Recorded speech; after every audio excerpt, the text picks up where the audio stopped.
Donc moi, j'ai fait Sciences Po Paris il y a une dizaine d'années et je suis devenue éleveuse de fil en aiguille. J'ai bossé un peu à Londres et puis des soucis de santé m'ont ramenée en France, m'ont fait mettre les mains dans la terre et je me suis dit, ah bah oui, c'est ça que je veux faire. J'ai toujours voulu travailler avec des animaux, je vais devenir éleveuse.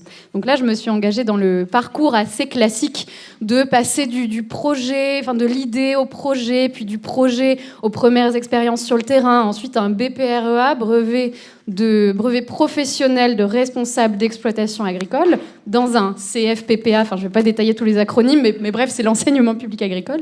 Et en fait, il y a très peu de terrain dans ces enseignements-là. Donc moi, j'ai pris le temps de me former sur 3 ans, en allant dans des fermes, en faisant des stages. Et en fait, c'est pas forcément évident quand on est non issu du milieu agricole et qu'on a simplement un petit bout de papier en poche de se faire accepter sur des fermes où il faut envoyer, il faut déjà être compétent, il faut déjà avoir une certaine technicité pour être utile à l'agriculteur et pas simplement être un boulet accroché à son pied, quoi. Moi, j'aurais presque voulu pouvoir rémunérer les agriculteurs qui m'accueillaient, en fait, parce qu'ils me transmettaient du savoir et que ça prend du temps et ça prend de l'énergie. Donc je me suis finalement installée en 2018 suite à un accompagnement mené par l'ADEAR parce que je me suis pas sentie très écoutée ou très entendue par la Chambre d'agriculture. Ma collègue maraîchère sur la Chambre d'agriculture du Gers, lorsqu'elle a présenté son projet, elle a dit qu'elle voulait s'installer sur une ferme collective et le conseiller lui a dit « Ah, mais vous n'avez qu'à aller en Ariège, là-bas il y a des communautés ». Donc c'est dire le niveau de déconnexion peut-être, j'espère que ça a évolué depuis. Mais non, je suis installée sur une ferme collective qui tient complètement la route. On n'est pas des hippies, et puis ce serait, même si on était des hippies, qu'est-ce qu'on en a... Enfin, voilà, quel jugement on devrait porter dessus. Mais en tout cas, la ferme sur laquelle je suis installée, juste à côté d'Auch, c'est une ferme qui pendant 35 ans a été un élevage de porcs intensif en conventionnel sur bâtiment, avec 110 hectares autour de terres céréalières qui servaient à l'épandage du lisier, et qui en fait servait très peu à nourrir les cochons, puisqu'il y avait tellement de cochons, 3000 dans les bâtiments, que les 110 hectares ne produisaient qu'à peu près 30% des besoins en alimentation de ces cochons-là. Tout le reste, c'était importé. Et il y avait évidemment des importations venues d'Amérique du Sud, de soja OGM. Je voyais les factures en brésilien arriver sur le bureau de la cédante. Et en fait, ce qu'il y a d'intéressant, c'est que nous, on est toute une bande de jeunes à s'être installés là et qu'on a dû apprendre à travailler cette transition, qui est aussi une transition humaine, pas juste une transition de pratique, pour être sûr de ne pas stigmatiser Marie-Sylvie, la cédante, parce que c'est quand même grâce à son travail pendant 35 ans sur un certain modèle qu'elle avait acquis ces 110 hectares qui nous permettaient de nous installer.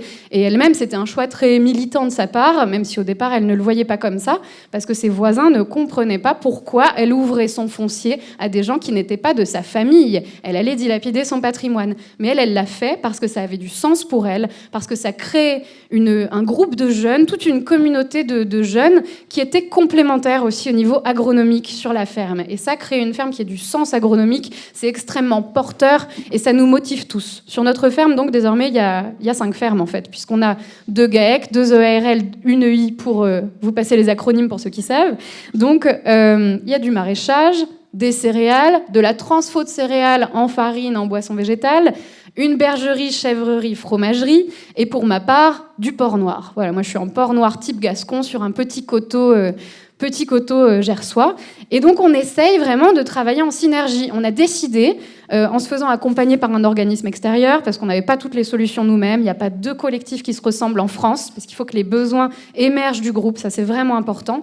On a décidé finalement d'avoir des structures juridiques séparées, et de mettre ensemble ce qu'on avait envie de mettre ensemble, c'est-à-dire une certaine mutualisation du matériel, la commercialisation en commun, des repas les midis pour se mettre les pieds sous la table certains jours et rendre aux autres en cuisinant d'autres jours. Et ça, c'est au prorata du nombre de personnes dans notre équipe. On passe du temps en réunion sur des petits détails comme ça qui font qu'on arrive, même des années après, à toujours s'apprécier, ne pas se taper dessus. Et moi, j'ai jamais été dans un métier pendant aussi longtemps, parce que je suis quand même une jeune active urbaine à l'origine, et on change quand même de métier assez souvent. Mais là, ça fait quand même 6 ans que je suis dans ce métier-là, 9 ans dans le Gers, et je me dis, voilà, tous les midis, je suis avec des personnes que je respecte, que j'admire, et qui m'inspirent. Et ça, franchement, c'est une richesse qui est quand même assez précieuse, je trouve, de nos jours. Enfin, moi, ça me nourrit comme contact humain chaque jour. Pour vous donner une idée des chiffres en emploi, avant, il y avait 4,5 équivalents temps plein, c'est-à-dire 2 chefs d'exploitation sur les cochons intensifs plus des 2,5 salariés. Désormais, on est 7 chefs d'exploitation et des salariés, ça fait 12 équivalents temps plein. Donc on a fait à peu près x3 en termes d'emploi. Et ça, c'est un chiffre qu'on retrouve à peu près dans toutes les fermes bio. C'est souvent 3 fois plus d'emplois. Donc ça, c'est vraiment important comme marqueur social. Pour moi, l'avenir et l'installation agricole, c'est résolument collectif, c'est résolument solidaire, parce que la solidarité, ça se fait pas seulement au niveau d'une ferme, ça se fait aussi au niveau d'un territoire. J'ai la chance d'être dans un atelier de découpe et de transfo qui est en CUMA. Et en fait, une CUMA, coopérative d'utilisation du matériel agricole, désolée pour les acronymes, c'est un endroit où on mutualise notre matériel, les groupes froids, le congélateur, les séchoirs à jambon, à saucisson. Et surtout, c'est un endroit où on peut se retrouver, parce que tous les éleveurs, là, on est chacun isolé dans nos fermes aux 4 coins du Gers. À quel moment on prend le temps de sortir? On a tous une vie de famille, une vie amicale, etc.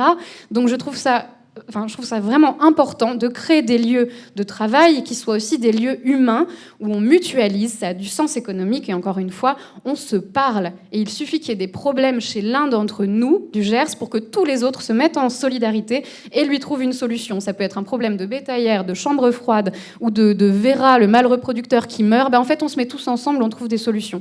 Ça, c'est vraiment important et on a une dynamique similaire qui vient de se mettre en place sur une question d'abattoir.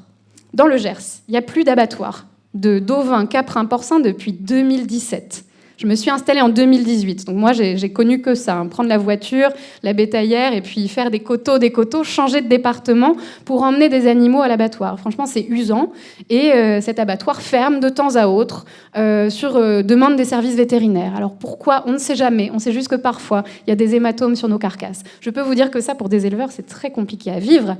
Et l'abattoir de Auch, il existe, mais il ne fait que du bovin depuis très longtemps, parce que la dynamique en France, c'est des abattoirs qui se rassemblent, qui se spécialisent. Enfin, il y a une concentration, une spécialisation des abattoirs.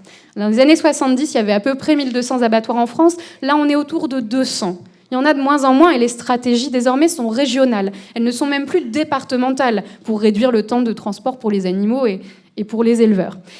Et donc, l'abattoir de Auch, l'année dernière, ce qui s'est passé, c'est que le plus gros apporteur, c'était l'industriel Bigard. Bigard est sorti du jour au lendemain. Bigard n'en avait rien à faire de savoir si l'abattoir, avec tous ses emplois et tous les autres éleveurs de bovins du territoire qui en dépendaient, allait rester debout ou pas.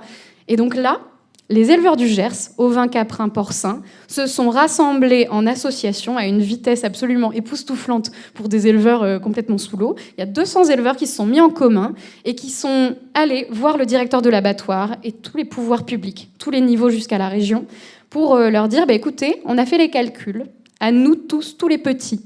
On est aussi fort que le gros. On a assez de tonnage pour remplacer le gros qui vient de vous lâcher du jour au lendemain. Et nous, en fait, on vend uniquement localement. On vend dans des villages. On n'a aucun problème pour vendre parce que les gens sont là, ils sont présents et fidélisés à ce qu'on leur propose. Donc, en fait, travaillez avec nous et c'est fait. L'abattoir va réouvrir à la fin de l'année grâce à cette confiance et à cet effort collectif. Voilà, donc ce que je voulais dire aussi, c'est que notre ferme, c'est un petit exemple comme ça. Il y en a plein d'autres, des fermes en France qui se réinventent, qui changent de pratique, qui essayent de faire des collectifs. Parfois ça marche, parfois pas, mais je pense qu'il faut vraiment oser réfléchir différemment et oser aller vers l'agroécologie. L'agroécologie humaine, une agroécologie qui remette l'humain en son centre, et une agroécologie aussi qui travaille sur l'agronomie. Moi, j'aime beaucoup le rapport de l'IDRI de 2018 de Xavier Poux et Pierre-Marie Aubert, qui est basé sur le scénario TIFA, 10 Years for Agroecology, et qui s'est posé la question de peut-on nourrir toute l'Union européenne, c'est-à-dire 500 millions d'habitants à peu près, un peu plus, d'ici 2050, sans intrants de synthèse, sans pesticides, sans chimie.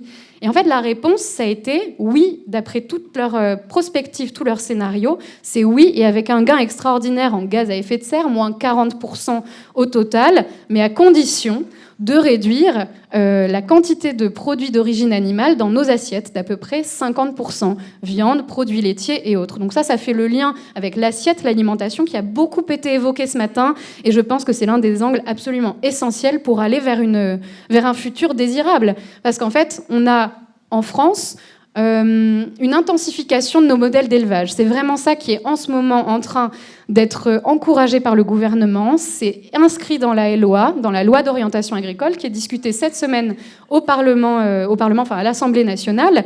Et de même, il y a énormément, je trouve, de déni démocratique dans cette histoire, parce qu'il y a certaines choses qui sont prévues dans la LOA, notamment la réduction des délais de recours face à des gros élevages intensifs. Et ça, c'est passé par décret le week-end dernier. C'est inscrit au journal officiel et ça a été passé par décret. Et le gouvernement a annoncé aussi qu'il allait passer énormément d'ordonnances et décrets sur ces sujets-là qui concernent quand même en premier lieu les consommateurs, les citoyens, puisque ça touche exactement à ce qu'ils vont avoir dans leur assiette 3 fois par jour, à la qualité de leur eau, à la qualité du sol, à la qualité de ce qu'ils respirent. Et moi, je trouve qu'il y a un énorme souci, parce qu'on est capable d'avoir des conventions citoyennes pour je ne sais quoi sur absolument tous les domaines, mais là, on touche aux assiettes, on touche à l'environnement, et les citoyens ne sont pas directement consultés alors qu'ils sont concernés, et les parlementaires on leur coupe l'herbe sous le pied en légiférant par décret en amont des projets de loi. Donc moi, désolée, c'est mon côté Sciences Po qui ressort, mais pour moi, c'est extrêmement important de regarder ce qui se passe au niveau des textes de loi. Un petit point également sur l'intensification donc de l'élevage. Il y a 60% des animaux d'élevage en France aujourd'hui qui vivent uniquement dans 3% des fermes. Le porc, c'est 95% qui est fait en intensif. Donc moi, je fais du porc plein air, race rustique. Ça, c'est même pas 1 pour 1000 quand on cumule tous ces critères-là. Et je voulais je pense que tout le monde ici est à peu près conscient de cette illusion de l'intensif pour nourrir le monde, parce qu'en fait, on nourrit surtout des catastrophes en série. Il y a des impacts en amont, il y a des impacts en aval. Les impacts en amont, ça va être tout ce qu'on donne à manger à nos animaux d'élevage intensif, donc des terres qui sont exploitées, des communautés autochtones et de la forêt amazonienne qui sont rasées pour faire ce soja OGM, qui est ensuite importé chez nous. C'est extrêmement dangereux et c'est un fait. Et puis derrière, les élevages intensifs nourrissent, mais ils nourrissent surtout les marchés financiers, ils nourrissent l'export. Oui, merci pour le petit rappel. Je tiens le choc, mais je dirais aussi un mot sur numérique, génétique, robotique. Je me dépêche. Bref, le soja qui sert à nourrir nos animaux d'élevage pousse, je pense, sur les ruines du vivant. Et derrière, on en exporte énormément. Par exemple, pour le porc, on importe 30% du porc en France, mais on en exporte 40%. Et on en exporte vers des pays où on va déstabiliser les marchés, leurs marchés locaux et leur capacité d'autonomie alimentaire et agricole. Donc ça, c'est extrêmement dangereux. Et les élevages intensifs peuvent également être une poudrière sanitaire. On en revient au concept de One Health, qu'on a un petit peu abordé dans d'autres discussions récemment.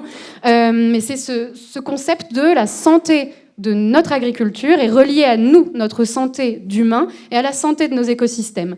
La grippe aviaire, que j'aborde un peu dans Plutôt nourrir à la fin, c'est une influenza qui est recombinante avec les virus de grippe humaine. Il y a eu pas mal d'articles, notamment dans Reporter, qui a fait une série d'investigations extraordinaires en disant « Ah bah la grippe aviaire, future pandémie mondiale, point d'interrogation ». Ben oui, en fait, c'est des risques énormes qui pèsent sur nous et dont on est pleinement responsable. Donc faire croire aux citoyens ou aux agriculteurs qu'on va nourrir le monde avec des élevages intensifs, je pense que c'est une totale fuite en avant qui ne regarde que dans un tout petit prisme et qui oublie de voir la complexité des sujets sanitaires et d'équilibre global. Et en une seule minute, puisque je n'ai plus que ça, numérique, robotique, génétique, moi je ne suis pas du tout d'accord avec ça. Génétique, en tant qu'éleveuse, je refuse complètement la standardisation du vivant, la standardisation de la génétique de tous ces animaux qui ont une immunité quand même assez peu robuste dans ces gros élevages. Je suis fière de travailler avec une race rustique qui est parfaitement adaptée, qui n'a pas besoin d'aide pour les mises bas, qui résiste à tout. Le veto, je le vois 1 fois par an et c'est pour la visite obligatoire et on a vraiment le temps de boire le café. Enfin vraiment, ça se passe très bien. Et je lutte aussi contre cette harmonisation du goût, cette fadeur. Enfin, vraiment, les premières fois que je suis allée vendre du porc gascon sur le marché, il y a des personnes âgées qui sont revenues me voir et qui m'ont dit « Vous m'avez redonné le goût de mon enfance. Ça faisait 60 ans que j'avais perdu ce goût-là, et là, je viens de retrouver quelque chose. » Voilà, j'aurais pas le temps de développer plus numérique et robotique, mais la grande question, c'est toujours de se demander si ce sont des stratégies qui vont nous servir, nous, sur lesquelles on va avoir la main, qui vont nous aider à avoir cette autonomie, à être paysan, à le rester sans s'endetter outre mesure, ou est-ce que ce sont plutôt des techniques qui vont bénéficier à d'autres personnes, qui vont capter le monopole de rente, et est-ce que ce ne sont pas parfois aussi des stratégies de verdissement, d'une amélioration de productivité du système actuel? Pour moi, il faut faire très attention à ces stratégies qui peuvent être un peu du greenwashing ou du social washing ou du modern washing, d'un statu quo qui malheureusement n'est pas, je pense, le bon pour la santé de la planète et la santé des gens. Voilà, merci.